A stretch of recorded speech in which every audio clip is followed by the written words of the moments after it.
Understanding is one-dimensional. It is the comprehension of the intellect. Realization, on the other hand, is three-dimensional. It is the simultaneous comprehension of the whole body, the head, heart, and physical instincts. Powerful stuff. Really is. And it sets the stage perfectly for today's deep dive into Dan Millman's Way of the Peaceful Warrior. A semi-autobiographical novel exploring those very concepts. You've provided us with excerpts. And it's fascinating how Millman blends fact and fiction in this book. Our mission, if you will, is to help guide you through those key ideas. And the captivating narrative, of course. The story itself is incredibly captivating. We're introduced to Dan, a talented gymnast on the path to Olympic glory, Whose life takes an unexpected turn. after a chance encounter with a mysterious gas station attendant. Named Socrates. I mean, the gas station setting is an interesting choice, wouldn't you say? It is. It's such an ordinary, everyday place. Yet it becomes the backdrop for Dan's extraordinary transformation. You know, it's almost as if Millman is suggesting that enlightenment can be found anywhere. Even in the most mundane of places. Yeah. So let's talk about this enigmatic figure, Socrates. He's cleaning toilets one minute, dropping cryptic wisdom the next. He seems to defy logic, even physics at times. Right. And Dan is completely thrown off balance. Socrates is a master at pushing Dan outside his comfort zone, Yeah. challenging his assumptions about strength, knowledge, even reality itself. Right. Remember when Dan tries to impress Socrates with a back handspring? Yeah. He's used to wowing people with his physical prowess, but Socrates simply tosses him through the air Effortlessly. with, seemingly effortless ease. It's a pivotal moment because it forces Dan to confront the limitations of his purely physical understanding of strength. There's clearly something more at play here. A deeper power that Socrates embodies. Exactly. And this is where the concept of body wisdom begins to emerge. Socrates isn't just interested in Dan's athletic abilities. He's trying to awaken him to a deeper understanding. Of the interconnectedness of mind, body, and spirit. Right. It's like our bodies are constantly giving us feedback, sending us signals, but we just know how to listen. But how does one actually tap into this body wisdom? Well, Socrates uses a powerful analogy to illustrate this, the wild horse. Okay. He tells Dan to imagine a magnificent stallion, full of raw power and energy, but untamed and potentially dangerous. This, he says, is the human mind. It's a vivid image, isn't it? We can all relate to the feeling of our minds racing, thoughts swirling out of control, especially when we're stressed or anxious. And just like a wild horse, the mind needs to be trained, guided, not suppressed or broken. Socrates is teaching Dan to become aware of his thoughts and emotions, to acknowledge their power without being controlled by them. It makes me think about how often we try to ignore or push down our feelings instead of actually facing them. Socrates seems to be suggesting that true strength comes from acknowledging and integrating all aspects of ourselves, even the messy, uncomfortable ones. Precisely. And he doesn't just talk about this. He puts Dan through these incredible experiences, these journeys that seem to defy logic and reason. One minute they're floating among the stars, feeling the vastness of the universe. The next they're dangling from the rafters of a stadium. Facing their fear of heights. Yeah. These journeys sound almost psychedelic, like something out of a dream. What is Socrates trying to achieve with these unconventional methods? It's about breaking down Dan's preconceived notions of reality, shattering his limited perspective, and opening him up to a wider view of what's possible. Remember, Dan is stuck in his own world, focused on achieving external success. Socrates is trying to shift his attention inward, to the power that resides within. And these journeys aren't always pleasant, are they? He pushes Dan to his limits, forcing him to confront his fears and insecurities, like the encounter with the demon, this terrifying swordsman who represents Dan's inner darkness. Right. Yeah. That scene is incredibly powerful. The fight itself is a metaphor for the struggle we all face against self-doubt, fear, and those negative voices in our heads, the ones that tell us we're not good enough. And he actually manages to defeat the demon. Does that mean he's conquered his inner darkness for good? Not quite. As Socrates points out, it's an ongoing process. The battle against our inner demons is something we face every day. But the encounter shows Dan that he has the strength and the courage to confront his fears. And that's a crucial step in his transformation. So it's not about eliminating those negative aspects of ourselves, but about learning to acknowledge them, to face them with courage and compassion. Exactly. And that requires a shift in perspective, a willingness to see things from a different angle. Which brings us to another key theme in the book, the importance of the present moment.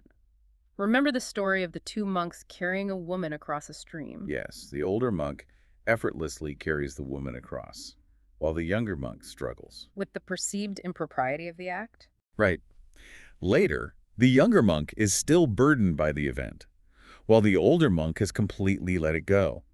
It beautifully illustrates how clinging to the past creates unnecessary suffering. Precisely. Socrates is constantly reminding Dan, and us as readers, that true peace comes from being fully present in the now, letting go of the past and not worrying about the future. Which, of course, is easier said than done. Our minds are constantly replaying past conversations, worrying about what might happen next. Absolutely. It's exhausting. And that's why Socrates provides Dan with tools to cultivate presence.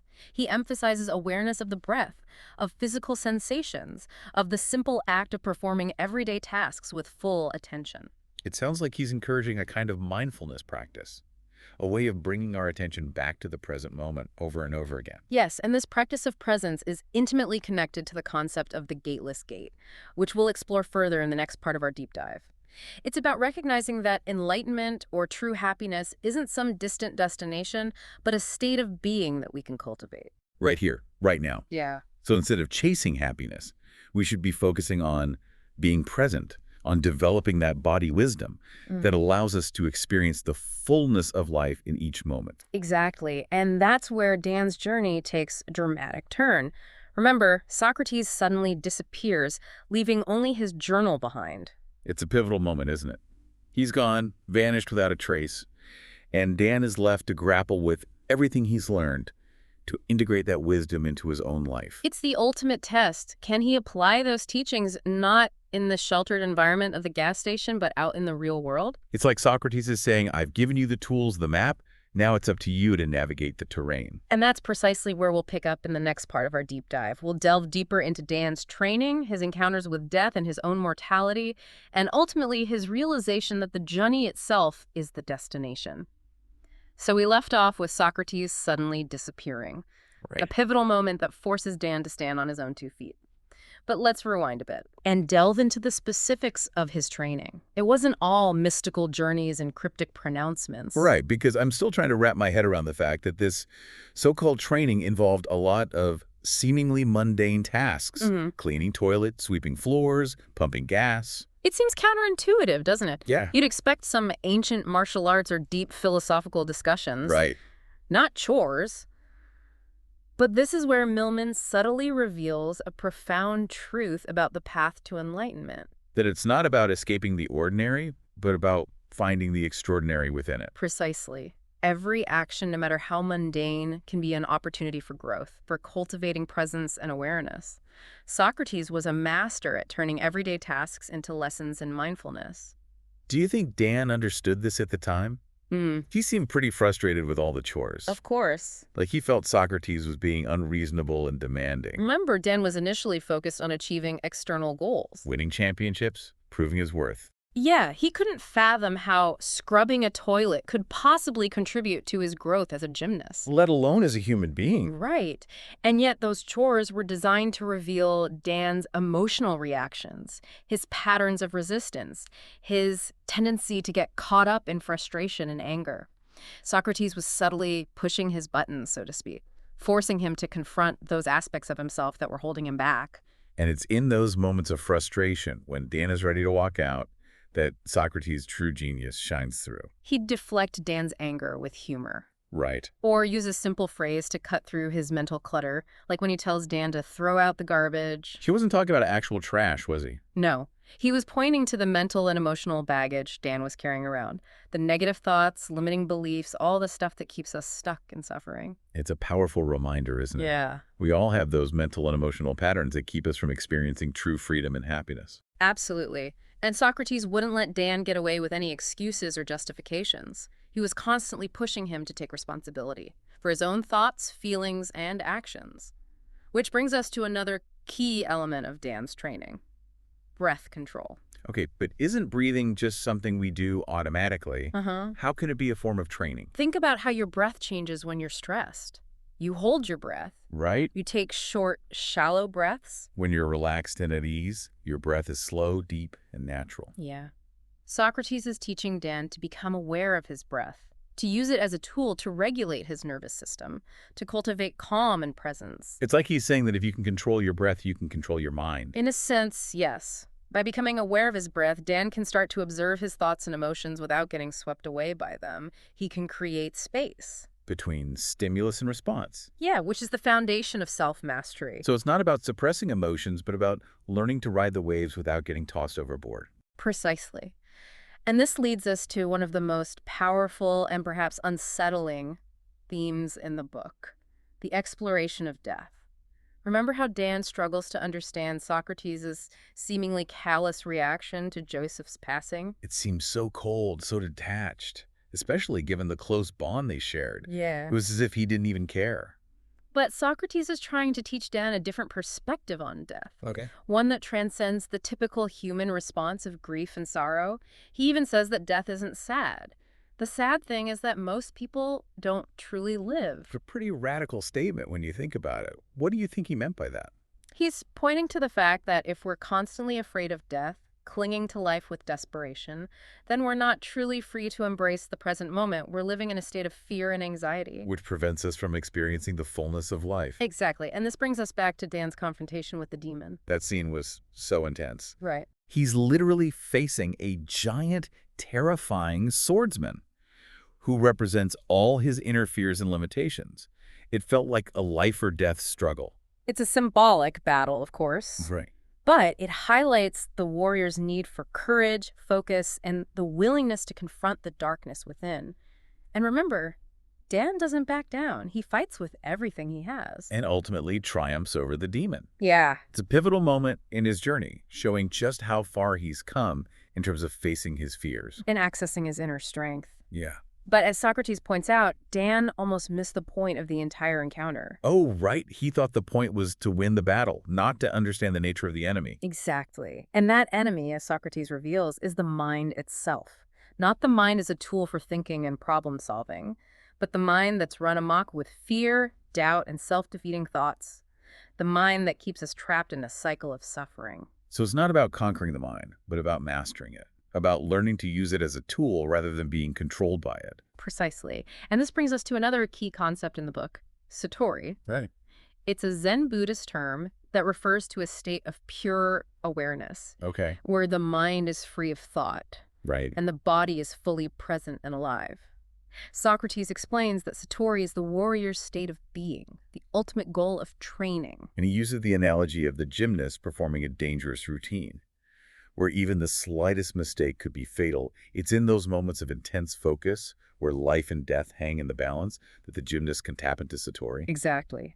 And the challenge, as Socrates emphasizes, is to bring that same level of awareness and presence to everyday life, to see every moment as an opportunity for satori, Yeah. to find the extraordinary within the ordinary. So it's not about achieving some mystical state that's only accessible in extreme circumstances, but about cultivating that same level of presence and focus in every moment, no matter how mundane. Precisely.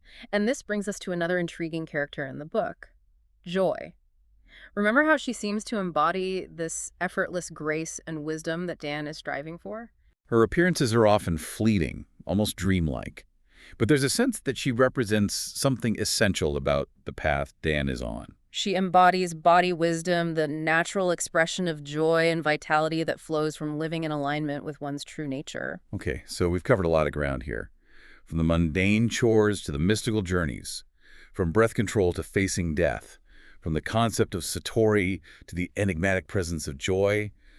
It's a lot to take in. It is. But I'm starting to see how all these pieces fit together. And there's one more piece to the puzzle we need to explore. Okay. The concept of the gateless gate. Right. And Dan's ultimate realization that happiness is not something you achieve, but something that attains you. It sounds paradoxical, but I'm intrigued. Tell me more. You mentioned that happiness is not something you achieve, but something that attains you. It sounds like a riddle wrapped in a paradox. How can we possibly understand this, let alone embody it? It's a concept that unfolds gradually throughout the book. And it culminates in Dan's final realization, that the journey itself is the destination. Remember how he initially believes that achieving his goals, winning championships, becoming famous will bring him happiness. Right, and Socrates constantly challenges this belief, pushing him to look deeper, to question his assumptions about what truly matters. And this questioning leads Dan to explore the nature of happiness itself. He comes to understand that true happiness, it isn't something you can grasp or possess. It's not a destination you arrive at after a long and arduous journey. So it's not about achieving some external goal, but about cultivating an internal state of being. Precisely. And this is where the concept of the gateless gate comes into play. Socrates explains that the gate to enlightenment, to true happiness, is always open. There's nothing to attain, nothing to achieve. But if the gate is always open, why do we struggle so much to find happiness? Why do we feel lost, confused, and unfulfilled? Because we're looking in the wrong direction. We're searching for happiness outside ourselves, in external achievements, possessions, or relationships, when the true source of happiness lies within. So it's about shifting our focus inward, to cultivating that inner peace and contentment that's not dependent on external circumstances. Exactly. And this realization dawns on Dan gradually. Through his training, his encounters with death, and his growing awareness of the present moment. Remember how he walks through the streets after returning from his time with Socrates, observing everyone going about their daily lives? He sees the shopkeepers, the students, everyone caught up in their roles, their routines, and he wants to shake them awake, to tell them that they're already free, but he knows it wouldn't do any good. It's a powerful moment because it shows that Dan has moved beyond the need to convert others or impose his newfound wisdom on the world. He's simply embodying it, living it, radiating a quiet joy that can't be explained but can be felt. And that brings us back to the image of the empty chair in the gas station office. It's not a symbol of loss, but of transcendence. Socrates is no longer physically present, but his wisdom has become woven into the fabric of Dan's being. It's a beautiful metaphor for the process of internalizing wisdom, of making it our own. The teacher may disappear, but the teachings remain, guiding us on our journey. And remember the journal Socrates gives him. It's filled with the answers to all his unasked questions, a reminder that the journey of self-discovery never ends. There's always more to learn, more to explore. It's a reminder that the path to body wisdom, it's a lifelong practice, a continuous unfolding of awareness and understanding.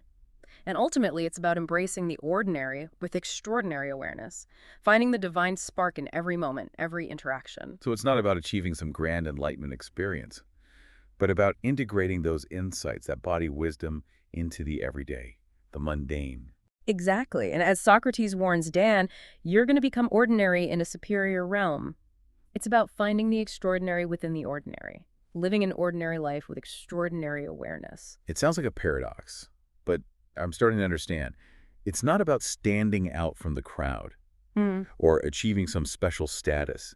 It's about bringing that same level of presence and intention to everything we do, whether it's washing the dishes or having a conversation with a friend. Precisely. And that, perhaps, is the most profound message of Way of the Peaceful Warrior. It's an invitation to awaken to the extraordinary within the ordinary, to embrace the present moment with open hearts and a sense of humor, to find the warrior within, who faces life's challenges with courage, compassion, and a deep understanding that happiness is not a destination, but a way of being. And with that, I think we've come full circle from that initial quote about whole body realization to the image of Dan walking through the world, embodying that very wisdom. It's a powerful journey and one that each of us can embark on in our own way. Indeed. The path is always open. The gate is always there. All we have to do is choose to walk through it.